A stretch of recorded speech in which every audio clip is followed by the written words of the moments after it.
It's 1851, and in the mist-shrouded mountains of Guangxi, a new dynasty is declared, the Heavenly Kingdom of Great Peace. Hong Xiuquan, the self-proclaimed king, accepts the path forward won't be an easy one, but he believes that ultimately, it will result in much-needed moral and societal change for China, while also bringing an end to the corrupt Manchu-controlled Qing dynasty. He is not alone. Tens of thousands have flocked to his cause, but the Taiping Rebellion, as it would later come to be known, marks one of the bloodiest chapters in recent history, claiming the lives of an estimated 10 to 30 million people.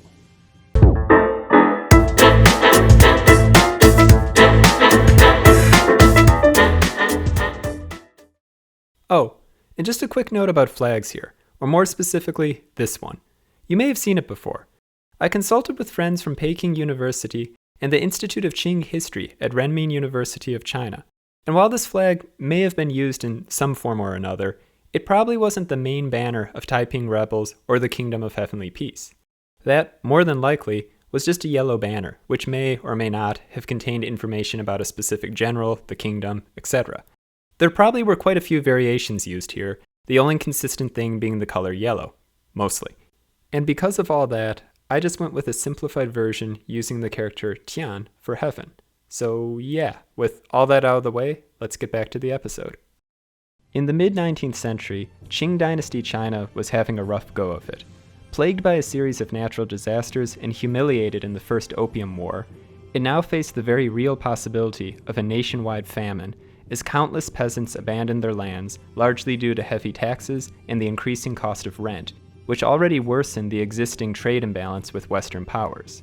Add in mass import of opium, along with increasing lawlessness and banditry in the South, and you had the perfect recipe for a disillusioned population. And it was here that two notions took hold: anti-Manchu sentiment and Christianity. Now, hostility directed at the Manchu ethnic minority, which dominated the Qing dynasty, wasn't anything new, but it became more overt as government prestige declined. Defeat in the First Opium War and imposition of what many Chinese saw as unequal treaties, like the Treaty of Nanking, which resulted in the loss of Hong Kong, displayed a weakness to foreign adversaries, but it went further than that.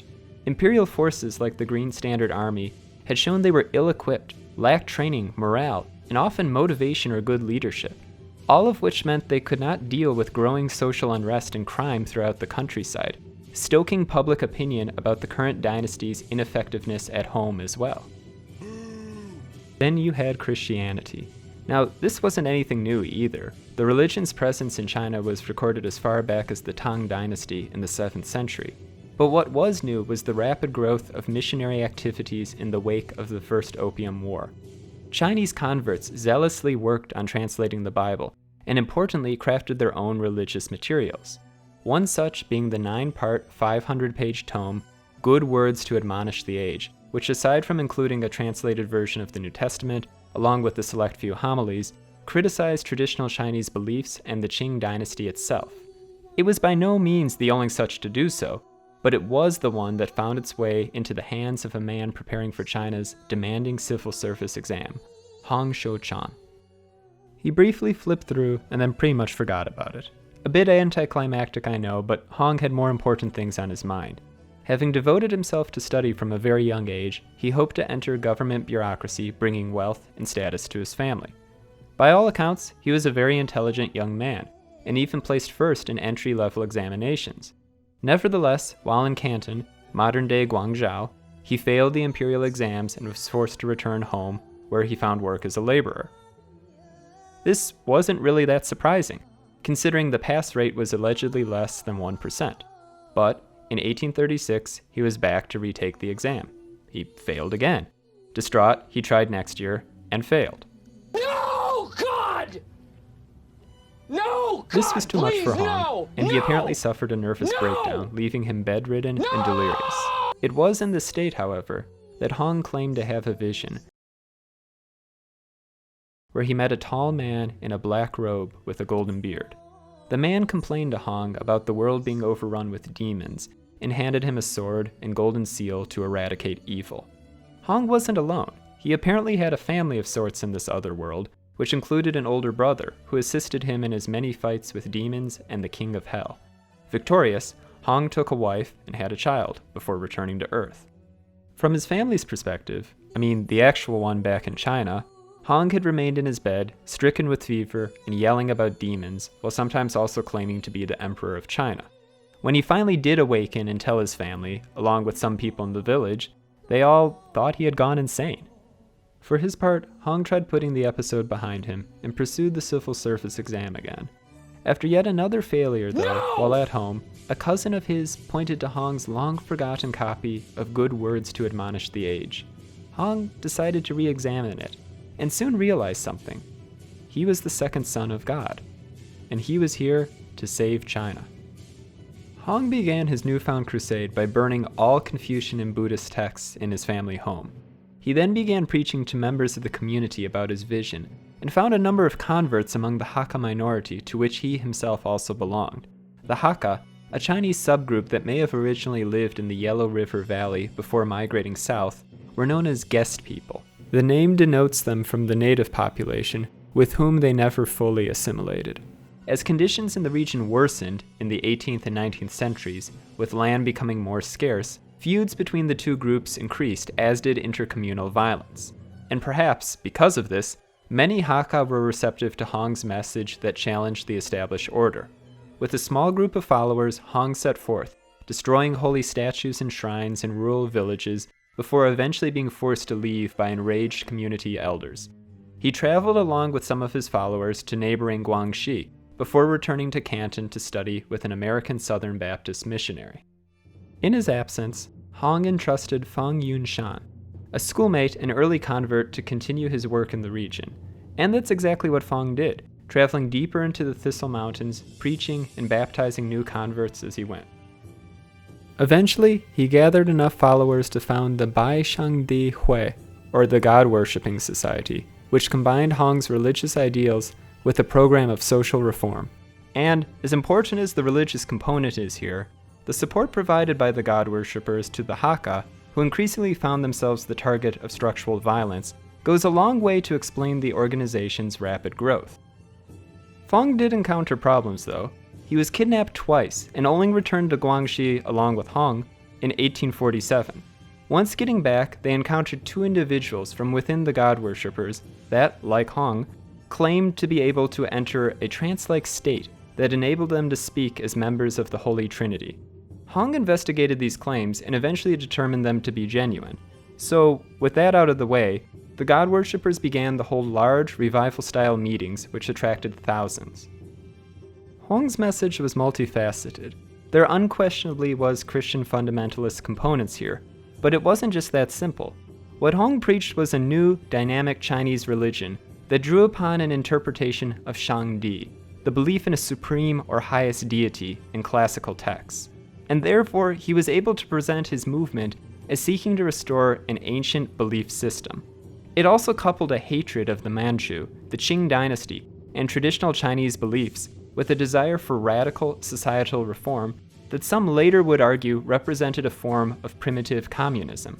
For instance, he argued for the creation of a general treasury in which all the population would contribute and share regardless of their social standing. This message resonated with the population of Guangxi, especially the working poor, and by 1850, Hong had somewhere between 10,000 and 30,000 followers. Yeah, so, okay, enough was enough. Authorities ordered the group to disperse. When that didn't happen, they sent a detachment of the Green Standard Army, who promptly were routed. The government then prepared a full-scale attack on the group's base in Jintian. But Hong and his followers emerged victorious here and beheaded the Manchu commander, and then began fighting their way northwards. The Taiping Rebellion had begun. In September 1851, the revolutionaries, perhaps numbering some 60,000 now, were besieged by government forces for nearly a year.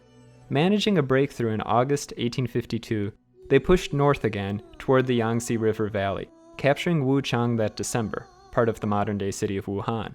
Entire villages and even small towns reportedly joined the Taiping ranks, transforming the somewhat ragtag band of rebels into a highly disciplined, capable fighting force, with separate divisions for male and female soldiers. More on that in a moment, but first, these territorial gains needed to be solidified, and Hong believed to do that, he needed a capital. In 1853, he got his wish with the capture of Nanjing, which he renamed Tianjing, the heavenly capital. The heavenly kingdom of great peace was rapidly becoming a reality, but there was still evil in these lands, according to Hong, so on his orders, his forces oversaw the mass killing of an estimated 40,000 Manchu civilians in the city. This policy wasn't limited to just Nanjing. Taiping forces massacred Manchu populations wherever they found them in the kingdom's territory, men, women, and children. In October that same year, a single raid across the Yellow River may have resulted in the massacre of another 10,000 Manchu. This policy, in turn, saw Qing forces enact their own draconian measures, refusing quarter for captured Taiping forces, and in particular the Hakka, who many blamed without distinction for the rebellion. From his newly established capital, Hong approved a military push into the north, aimed at capturing Beijing, and another in the west. These met with limited success, but nevertheless, Chinese society was transforming under his rule. In keeping with this, Buddhist monasteries were destroyed, while Confucian and Taoist temples were repurposed as either churches, schools, or hospitals. A new currency, the Holy Treasure, was minted, which admittedly is a really cool name. Private property was abolished, foot binding banned, society was declared classless, and the sexes equal. This in fact allowed women, for the very first time, to partake in the country's civil service exams. One individual, named Fu Shanshang, passed with the highest score recorded for that year, and she later became a chancellor in the Heavenly Kingdom. Women enjoyed newfound opportunities in both the daily life and the Taiping military, where a large number served, several of whom eventually became officers and commanders. Now, that being said, the sexes were strictly segregated in the kingdom, and it wasn't until 1855 that even married couples were allowed to live together. Alcohol, tobacco, gambling, opium, prostitution, and slavery were all banned. Sexual intercourse was also forbidden, and violation of nearly any law carried the death penalty. Outside the social realm, a rather ambitious redistribution of farmland was planned in accordance with quasi-communist principles, as was a broad economic modernization plan which aimed to create a nationwide postal system, encourage the adoption of steamboats and railways, and promote mineral exploration, among other things. Looking outward, the Heavenly Kingdom had okay relations with Western nations, from whom it managed to secure a stockpile of modern weaponry. A few British, French, Italian, and American mercenaries even served alongside Taiping forces, but this relationship only went so far, and the West eyed the upstart country with a mix of apathy and suspicion. The kingdom's first real problem, however, which ultimately resulted in its collapse, did not come from abroad nor even the Qing, but from within. Following Feng's death en route to Nanjing back in 1852, Hong had grown somewhat despondent and increasingly placed the day-to-day affairs of the kingdom in the hands of his Minister of State, Yang Shouqing. But there was a bit of a problem here. Yang was critical of Hong, claiming God had spoken to him and demanded the Heavenly King be punished for kicking a concubine. Yeah, it was just a little bit ironic that Hong, the leader of the theocratic state, not only had kicked a concubine, but moreover had his own large harem, where he not coincidentally spent most of his time. Now Hong, already somewhat suspicious of Yang, wasn't too happy when he heard about this. It also really didn't help that Yang claimed a title equal to that of Hong, and so he ordered a small group of his generals to, get rid of him. This quickly spiraled out of control, however, and not only was Yang and his family killed, but nearly 6,000 of his followers over a 3-month period. The purge only expanded when one general claimed the others had caused excessive bloodshed, which led to a new conflict. In total, an estimated 27,000 people, mostly soldiers, died in the internal purge, greatly weakening the kingdom. Military control was thereafter entrusted to one of Hong's brothers, despite him being described as completely incompetent by other generals. On a side note, Hong later acquitted Yang of his crimes, saying he had ascended to heaven, so there's that, but the damage had already been done. And things fell apart rather quickly for the Heavenly Kingdom. After a failed attempt to take Shanghai in 1861, Western powers that, up until this point, had remained neutral, threw their lot in with the Qing dynasty. The reason? Money. There was admittedly more to it than just this, but many foreign powers believed that their economic interests would be at risk if Taiping forces succeeded in capturing the city. So Chinese mercenaries equipped with Western arms and, in a few cases, such as the ever-victorious army, even under the command of Westerners, assisted Qing forces in the Battle of Shanghai. Defeat here saw Taiping forces pushed back toward Nanjing, while a simultaneous offensive by the Hunan Army, a reorganization of regional Qing forces and local militias, saw them melt away in the southwest. Every able-bodied individual who had not yet fled was conscripted to the Taiping cause. But still, the Qing reconquest continued. Taiping forces regularly would destroy crops, poison wells, and take other measures to deny their enemy the resources needed to continue their push into the kingdom. But by mid-1862, Nanjing was under siege. Hong refused his general's advice to abandon the city beforehand, citing divine protection, and he also refused to stockpile additional supplies in case of a siege. Now, surrounded by hostile forces and on the verge of starvation, he told his people to sustain themselves on mana, which according to Hong meant wild edibles. However, it appears that after eating some plants he gathered, Hong fell ill and likely committed suicide in 1864. Prior to this, he had abdicated in favor of his 15-year-old son, but it meant little, and by June, Qing forces entered the city. Intense house-to-house fighting followed as Hong's followers refused to surrender. Many rather opted to commit suicide in large groups. Imperial troops out for blood then oversaw the massacre of more than 100,000 people in the city. This was just the beginning.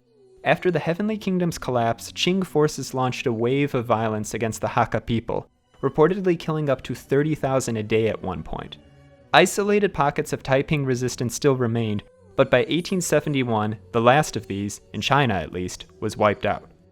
Hong's body, which had been buried in a yellow silk shroud, was exhumed, beheaded, and cremated. His ashes were then shot out of a cannon in order to ensure he had no eternal resting place. And the rebellion was over. While estimates vary, when considering disease and famine, in addition to concurrent rebellions and total war conditions, the Taiping Rebellion may have claimed between 10 to 30 million lives. Some put the number as high as 70 million. Regardless, it was easily one of the deadliest chapters in recent human history.